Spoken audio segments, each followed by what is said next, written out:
institutions from classroom learning to global impact.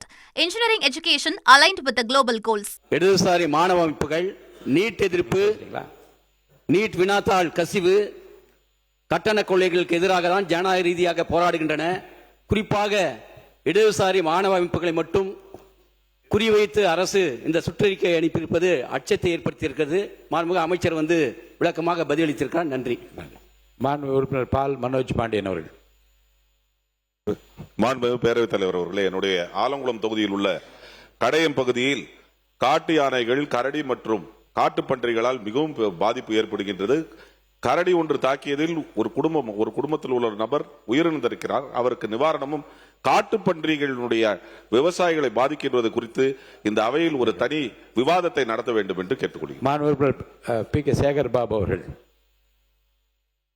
மாண்புமிகு பேரவைத் தலைவர் அவர்களே, பழைய சிறைச்சாலை தெருவிலே அமைந்திருக்கின்ற வாழ்விட மேம்பாட்டு வாரியத்தில் 707 குடியிருப்புகள் பிப்ரவரி மாதம் மாண்புமிகு எங்கள் திராவிட மாடல் ஆட்சியின் நாயகன் அவர்கள் திறந்து வைக்கப்பட்டது.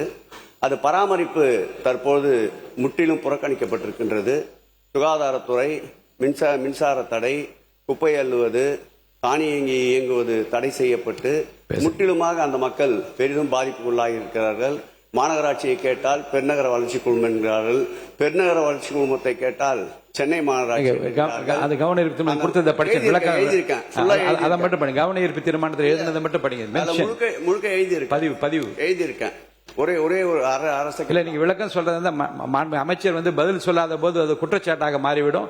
அருள் கூர்ந்து பதிவு மட்டும் பண்ணுங்க, நான் பதில் சொல்றேன். அது என்னவென்றால், நான் இந்த கவன ஈர்ப்பை கொடுத்து 10 நாட்களுக்கு பிறகு நேற்றைக்கு முன்தினம் கூட புறக்காவல் நிலையம் செயல்படாததால் பெரும் கலவரம் ஏற்பட்டு விஜய் போண்டா என்பவரும் ஆனந்த் என்பவரும் தாக்கப்பட்டு தற்போது ஆபத்தான நிலையில் மருத்துவமனையில் அதிக்கப்பட்டிருக்கிறார்கள். ஆகவே உரிய ஏற்கனவே ஏற்படுத்திய கட்டமைப்புகளுக்கு பராமரிப்பை செய்ய வேண்டும் என்று பேரவைத் தலைவர் வாயிலாக இந்த துறை அமைச்சரை கேட்டுக்கொள்கிறேன்.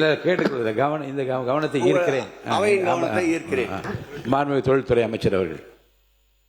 மாண்புமிகு பேரவைத் தலைவர் அவர்களே, மாண்புமிகு உறுப்பினர் அவர்கள் ஒரு பட்டாசு தொழில் பற்றி கேள்வி கேட்டிருந்தாரு.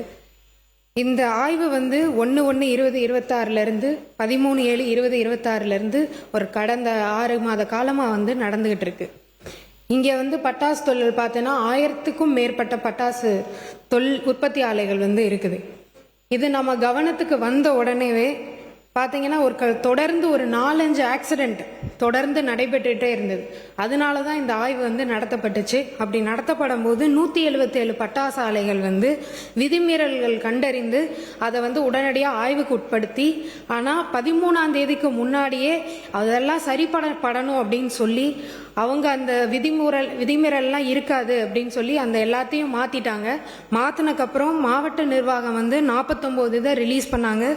அதே மாதிரி டிஷ்ல இருந்து 128 நிறுவனங்களும் அது சரி பண்ணப்பட்டிருக்கு அப்படின்னு சொல்லி விடுவிக்கப்பட்டிருக்கு. இது கரெக்டாக நம்ம அட்ரஸ் பண்ணியிருக்கோம். பட்டாசு தொழிலாளர்கள் பாதிக்கப்படாம நம்ம தாவேக அரசுல சிறப்பாக செயல்படுறாங்க. அதே மாதிரி சந்தோஷமாகவும் இருக்காங்க. Saram institutions from classroom learning to global impact. Engineering education aligned with the global goals.